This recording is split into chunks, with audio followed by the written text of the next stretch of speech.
First ever factory outlet Mukunda jewellery వారి Jubilee hills branch త్వరలో ప్రారంభోత్సవ కానుకగా ఎన్నో ఆఫర్లు. సేవింగ్ అకౌంట్స్ గురించి అందరికీ తెలిసే ఉంటుంది. ఇది ఎవరైనా తీసుకోవచ్చు. సేవింగ్స్ అకౌంట్లో మనం పొదుపు చేసుకునే డబ్బులపై వార్షిక వడ్డీ చాలా తక్కువ ఉంటుంది. ఎక్కువ మంది సేవింగ్స్ అకౌంట్ అనేది ఉంటుంది. ఇక కరెంట్ అకౌంట్ కూడా చాలా మందికి ఐడియా ఉంటుంది.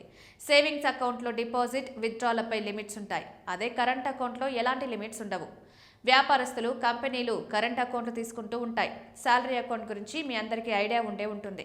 కొత్త ఉద్యోగంలో చేరినప్పుడు కంపెనీలు తమ ఉద్యోగులకు బ్యాంకులచే శాలరీ అకౌంట్ మంజూరు చేస్తాయి. ఈ అకౌంట్లోనే ఉద్యోగులకు జీతాలు జమ చేస్తాయి. ఈ శాలరీ అకౌంట్ ఉన్న ఖాతాదారులకు అనేక ప్రయోజనాలు ఉన్నాయి.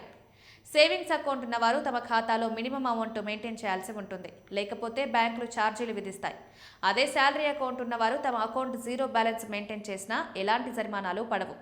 ఇక ఈ అకౌంట్ ఉన్న వారికి ఓవర్ డ్రాఫ్ట్ ఫెసిలిటీ కూడా బ్యాంకులు కల్పిస్తున్నాయి. మీకు అత్యవసరంగా డబ్బులు అవసరమైనప్పుడు ఓవర్ డ్రాఫ్ట్ ద్వారా డబ్బులు తీసుకోవచ్చు. ఇక శాలరీ అకౌంట్లపై తక్కువ వడ్డీకే బ్యాంకులు లోన్లు మంజూరు చేస్తాయి. హోమ్ లోన్స్, పర్సనల్ లోన్లను తక్కువ వడ్డీకే అందిస్తాయి. ఎలాంటి వార్షిక ఫీజులు లేకుండా శాలరీ అకౌంట్ ఉన్న వారికి ఉచిత క్రెడిట్ కార్డులను బ్యాంకులు ఆఫర్ చేస్తాయి. ఇక ఆన్లైన్ లావాదేవీలు, డైనింగ్ పై రివార్డు పాయింట్లు, క్యాష్ బ్యాక్స్, డిస్కౌంట్లు కూడా ఎక్కువగా అందిస్తాయి. శాలరీ అకౌంట్ ఉన్నవారు ఉచితంగా డిజిటల్ లావాదేవీలు నిర్వహించుకోవచ్చు. నెఫ్ట్, ఆర్జీపీఎస్, ఆర్టీజీఎస్, ఐఎంపీఎస్ ట్రాన్సాక్షన్లపై ఎలాంటి ఛార్జీలు ఉండవు. ఏటీఎం లావాదేవీలపై కూడా ఎలాంటి లావాదేవీలు ఉండవు. ఇక ఈ అకౌంట్ ఉన్న వారికి యాక్సిడెంట్, డెత్, హెల్త్ ఇన్సూరెన్స్ వంటి సదుపాయాలు బ్యాంకులు కల్పిస్తున్నాయి.